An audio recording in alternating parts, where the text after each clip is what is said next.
Hello friends, welcome to my channel. तो चलिए, हर रोज हमारा क्लास रहता है बीपीएससी प्रीलिम्स से रिलेटेड। अभी फिलहाल वीडियो अपलोड किया जा रहा है। सारे प्रीलिम्स को धीरे धीरे अपलोड कर दिया जाएगा। उसके बाद फिर शेड्यूल वाइज वाइज और भी क्लास आएंगे, लेकिन सबसे पहला टारगेट यही है कि आप लोगों के लिए सारे प्रीवियस जो अभी 66वीं तक हुआ है और उधर लगभग 40वीं 41वीं से मैंने शुरू किया है।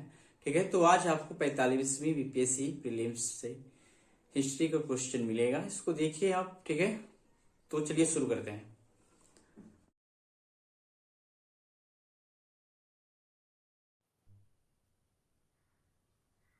तो चलिए देखते हैं पहला क्वेश्चन क्या है। ये आपका 45वीं प्रीलिम्स प्रीवियस क्वेश्चन हिस्ट्री का है ना। तो अशोक के शासनकाल में बौद्ध सभा किस नगर में आयोजित की गई थी? तो अशोक के समय में ये पाटलिपुत्रा में आयोजित किया गया था। ठीक है ना। चलिए, तो नीचे है डिस्क्रिप्शन आप लोगों के लिए। मौर्य सम्राट अशोक के शासनकाल में तृतीय बौद्ध संगीति पाटलिपुत्रा तत्कालीन मगध की राजधानी में 250 ईस्वी पूर्व में हुई थी। तृतीय बौद्ध संगीति के अध्यक्ष मोगलीपुत्र तीस थे।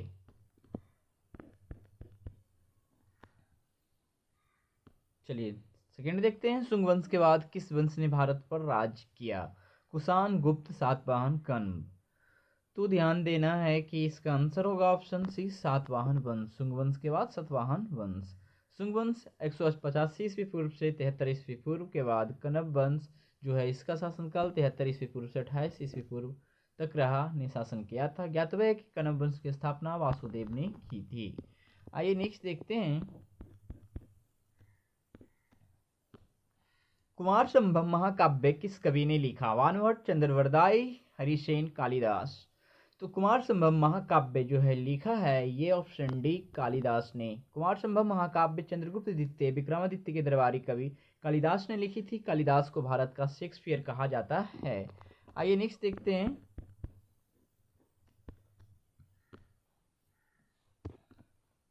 कौटिल्य के अर्थशास्त्र में किस पहलू पर प्रकाश डाला गया है? आर्थिक जीवन, राजनीतिक नीतियां, धार्मिक जीवन, सामाजिक जीवन। तो कौटिल्य के अर्थशास्त्र में किस पहलू पर प्रकाश डाला गया है? तो ये आंसर होगा ऑप्शन राजनीतिक नीतियां।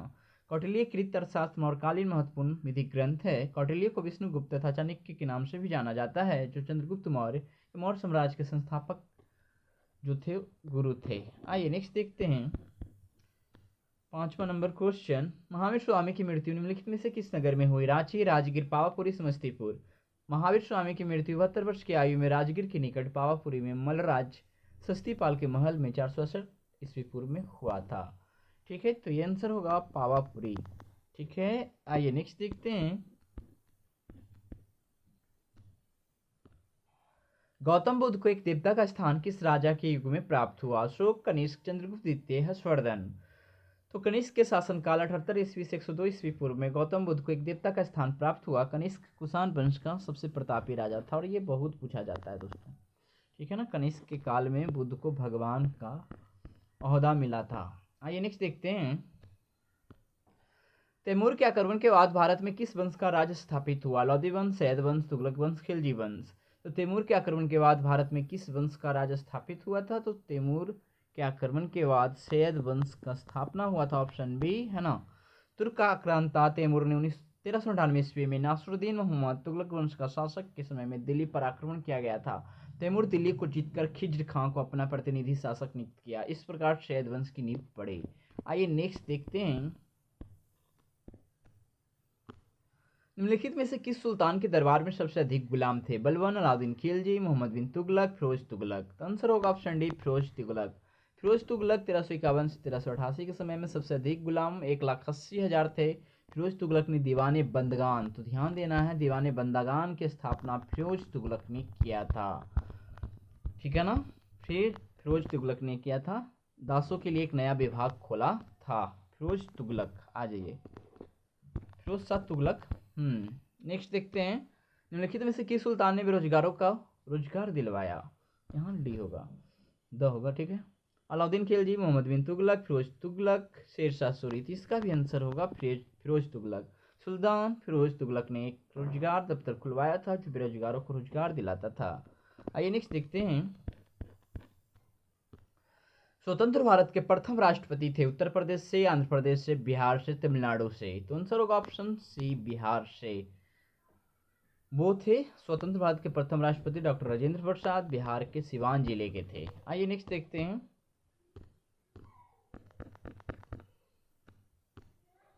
निम्नलिखित में से किस मुगल बादशाह ने अंग्रेजों को उनके व्यापार में मदद करने के लिए एक महत्वपूर्ण फरमान दिया?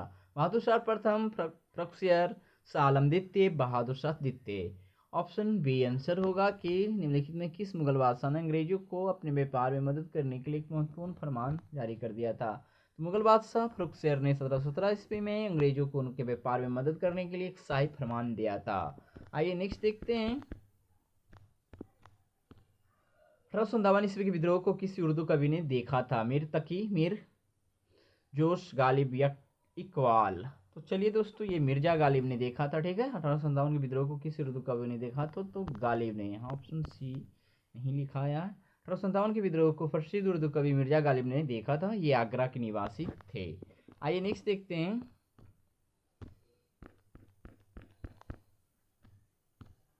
निम्नलिखित में से कौन सा 1857 के विद्रोह में अंग्रेज का सबसे कट्टर दुश्मन था? मौलवी अहमदुल्ला शाह, मौलवी इंदुल्ला शाह, मौलाना फजलेह खैराबादी, नवाब लियाकत अली? तो आंसर होगा ऑप्शन ए, मौलवी अहमदुल्ला शाह। मौलवी अहमदुल्ला शाह ने फैजाबाद उत्तर प्रदेश में 1857 के विद्रोह को अपना नेतृत्व प्रदान किया था। ये अंग्रेज के सबसे कट्टर दुश्मन थे। आइए नेक्स्ट देखते हैं। पुर्तगाली उपनिवेश का प्रथम वायसराय भारत में कौन हुआ? Diaz, Vasco D gamma, Almora, Albuquerque? 1505 ईस्वी फ्रांसिस्को डी अल्मीडा ने प्रथम पुर्तगाली वायसराय बनकर आए थे।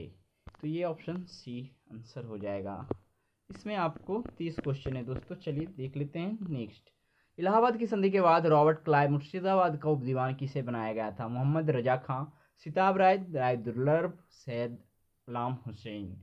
और ये आंसर है आपका मोहम्मद रजा खां। इलाहाबाद की संधि के बाद रॉबर्ट क्लाइव मुर्शिदाबाद को उपदीवान किसे बनाया था? तो मोहम्मद रजा खां। ठीक है, इलाहाबाद की संधि 1765 के बाद रॉबर्ट क्लाइव ने मोहम्मद रजा खां को बंगाल की नायब दीवान बनाया, जो मुर्शिदाबाद में रहकर कार्य करता था, और सिताब राय को बनाया था बिहार का, है ना। आइए देखते हैं नेक्स्ट क्वेश्चन। निम्नलिखित में से कौन सा आयोग 1857 के ईस्वी के विद्रोह के दमन के बाद भारतीय फौज के नव संगठन से संबंधित है? पब्लिक सर्विस आयोग, पील आयोग, हंटर आयोग, साइमन कमीशन? तो आंसर होगा ऑप्शन बी, पील आयोग। 1857 के विद्रोह के दमन के बाद भारतीय फौज के नव संगठन से संबंधित आयोग को पील आयोग 67 के नाम से जाना जाता है। आइए नेक्स्ट देखते हैं। निम्नलिखित में से कौन सा नेता कांग्रेस के गरम दल, ठीक है ना, बल नहीं, से संबंधित था? अरविंद घोष, दादा भाई नेहरूजी, जी.के. गोखले, एस.ए. बनर्जी? तो गरम दल से संबंधित अरविंद घोष। ठीक है, कांग्रेस के गरम दल के नेता अरविंद घोष, बाल गंगाधर तिलक, विपिन चंद्र पाल, लाला लाजपत राय, ये सब थे। ठीक है, दादा भाई नेहरूजी, गोखले, एस.एन. बनर्जी, ये सब नरम दल के नेता थे। आइए नेक्स्ट देखते हैं।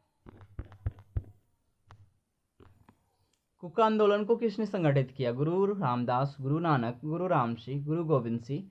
कुका आंदोलन की शुरुआत 1840 ईस्वी में पश्चिम पंजाब में भगत जवाहरलाल ने की। इसका उद्देश्य सिख धर्म में आए कुरीतियों को दूर कर उसे पवित्र बनाना था। पंजाब से अंग्रेजों को निकाल बाहर करना भी कुकाओं का प्रमुख लक्ष्य बन गया। 1863 ईस्वी से 1872 ईस्वी में अंग्रेजों ने कुकाओं को कुचलने के लिए सैनिक कार्रवाइयां भी की तथा इसके प्रमुख नेता गुरु राम सिंह कुका को रंगून भेज दिया गया, जहां इसने आंदोलन का नेतृत्व कर संगठित किया था। तो कुका आंदोलन को किसने संगठित किया था? तो गुरु राम सिंह ने। ठीक है, ऑप्शन सी सब आपको यहाँ पे दिख रहा है। चलिए आइए नेक्स्ट देखते हैं।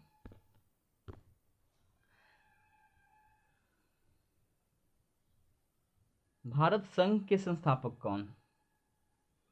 तो ये आंसर होगा सुरेंद्रनाथ बनर्जी। ठीक है, the real Indian association Bharat संघ की मई जुलाई, ये आपका थोड़ा सा देखना पड़ेगा, ये डेट लगता है गड़बड़ा गया है। क्वेश्चन नंबर 19 है ना। हाँ, तो ये है कि द भारत संघ के संस्थापक, तो ठीक है, ये आपका स्थापना, ठीक है, जुलाई 1800 1800 कितना है भाई, 76 है, एक नहीं है। सुरेंद्रनाथ बनर्जी ने किया था, ठीक है। और भारत संघ के संस्थापक कौन था, तो डी में सुरेंद्रनाथ बनर्जी।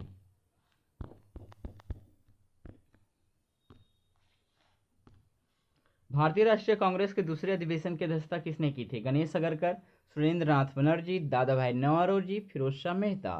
भारतीय राष्ट्रीय कांग्रेस के दूसरे अधिवेशन की अध्यक्षता 1886 में कलकत्ता में दादा भाई नेरोजी ने की थी, ठीक है।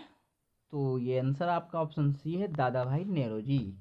आइए नेक्स्ट देखते हैं।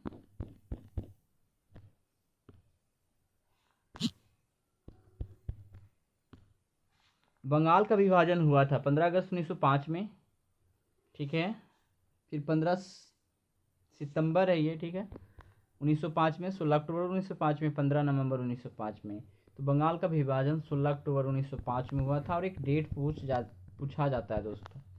बंगाल का विभाजन 16 अक्टूबर 1905 ईस्वी को हुआ था। ज्ञातव्य है कि इस विभाजन की घोषणा लॉर्ड कर्जन ने जुलाई 1905 में दो प्रांतों को पश्चिम बंगाल, बिहार, उड़ीसा सहित और पूर्वी बंगाल, असम सहित के रूप में किया था। तो पश्चिम बंगाल में बिहार, उड़ीसा और पूर्वी बंगाल में असम था, असम के साथ। आइए देखते हैं। और वही पूर्वी जो है अभी फिलहाल बांग्लादेश बन गया है और असम भारत में रह गया। राष्ट्रीय आंदोलन में निम्न से किसको नरमदलीय के तौर पर नहीं जाना जाता था, बाल गंगाधर तिलक, दादा भाई नेहरूजी, एमजी रनाडे, गोपाल कृष्ण गोखले। तो व्याख्या साहब देख सकते हैं आपके, बाल गंगाधर तिलक महाराष्ट्र के एक नरमदलीय नेता थे, नेहरूजी, रनाडे और गोखले नरमदलीय दल के नेता थे। तो यहाँ पे नरमदलीय के तौर पर नहीं जाने जाते थे, तो ऑप्शन ए बाल गंगाधर तिलक, ठीक है। चलिए नेक्स्ट देखते हैं। जनरल डायर की किसने गोली मारकर हत्या की, खुदीराम, भगत सिंह, मदनलाल ढींगरा, उधम सिंह। तो आंसर होगा ऑप्शन ए खुदीराम। जलियांवाला बाग हत्याकांड का बदला लेने के लिए उधम सिंह ने 13 मार्च 1940 को जनरल डायर को लंदन के कैक्सटन हॉल में गोली मारकर हत्या कर दी थी। तो जनरल डायर की गोली मारकर हत्या खुदीराम बोस ने किया था। आइए नेक्स्ट देखते हैं। भारत छोड़ो आंदोलन का नेतृत्व किया था, बी आर अम्बेडकर ने, जवाहरलाल नेहरू ने, महात्मा गांधी ने, इनमें से कोई नहीं। तो ऑप्शन हो जाएगा कि भारत छोड़ो आंदोलन का नेतृत्व किसी ने नहीं किया था। भारत छोड़ो आंदोलन का प्रस्ताव 8 अगस्त 1942 को मुंबई में ग्वालियर टैंक के मैदान के पास किया गया था तथा 9 अगस्त की सुबह गांधी जी सहित सभी प्रमुख नेताओं को गिरफ्तार कर लिया गया। इस प्रकार भारत छोड़ो आंदोलन स्वतः स्फूर्त हो गया तथा जनता स्वयं अपना नेतृत्व किया। आइए नेक्स्ट देखते हैं। करो या मरो का मंत्र किसने दिया था, पीसी राय, जेसी बोस, सीवी रमन, महात्मा गांधी। तो आंसर होगा ऑप्शन डी, करो या मरो का नारा गांधी जी ने 1942 के भारत छोड़ो आंदोलन के दौरान दिया था। आइए नेक्स्ट देखते हैं। आज़ाद हिंद फौज की स्थापना कहाँ की गई थी, जापान, बर्मा, सिंगापुर, इंग्लैंड। तो आज़ाद हिंद फौज की स्थापना जो की गई थी, ऑप्शन सी सिंगापुर में। आज़ाद हिंद फौज की स्थापना सिंगापुर में की गई थी। ज्ञातव्य है कि यहीं पर 21 अक्टूबर 1943 को अस्थायी सरकार की स्थापना हुई थी। आइए नेक्स्ट देखते हैं। भगत सिंह, राजगुरु तथा सुखदेव को कब फांसी दी गई थी, तो ये 23 मार्च 1931, ऑप्शन ए। भगत सिंह, राजगुरु तथा सुखदेव को 23 मार्च 1931 को फांसी दी गई। यही दिन आज बलिदान दिवस के रूप में मनाया जाता है। आइए नेक्स्ट देखते हैं। कैबिनेट मिशन की अध्यक्षता किसके द्वारा की गई थी, Lord Attlee, Stafford Cripps, Clement Attlee, शर्फी लॉरेंस।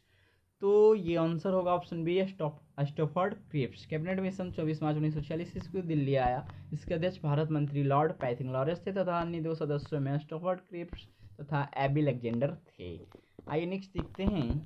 29 नंबर क्वेश्चन कौन सा है, इनकलाब जिंदाबाद का नारा किसने दिया था, इकबाल, एम के गांधी, भगत सिंह, एस.सी. बोस। तो इनकलाब जिंदाबाद का नारा भगत सिंह ने दिया था। ऑप्शन सी, इनकलाब का नारा मोहम्मद इकबाल ने दिया था, जबकि इनकलाब जिंदाबाद, अच्छा इनकलाब उबलनी है तो मोहम्मद इकबाल, यहाँ पे है इनकलाब जिंदाबाद तो भगत सिंह। तो यहाँ पे कंफ्यूजन हो जाएगा, ठीक है। इनकलाब जिंदाबाद की बात करें तो भगत सिंह हो जाएंगे, ठीक है। और ओनली सिर्फ इनकलाब की बात आए तब जाकर इकबाल की बात आएगा, ठीक है। तो ध्यान देना है यहाँ पे, इनकलाब जिंदाबाद तो भगत सिंह और ओनली इनकलाब तो इकबाल। नेक्स्ट देखते हैं।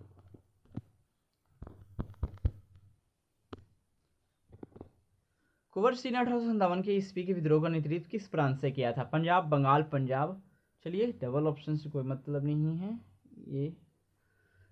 तो वीर कुंवर सिन्हा 1857 के विद्रोह का नेतृत्व जगदीशपुर बिहार से किया था। तो इसमें ऑप्शन आपका जो है सी तो है, बट यहाँ पे पंजाब आ गया है ना, तो इसको बिहार कर लेते हैं, कोई दिक्कत नहीं है।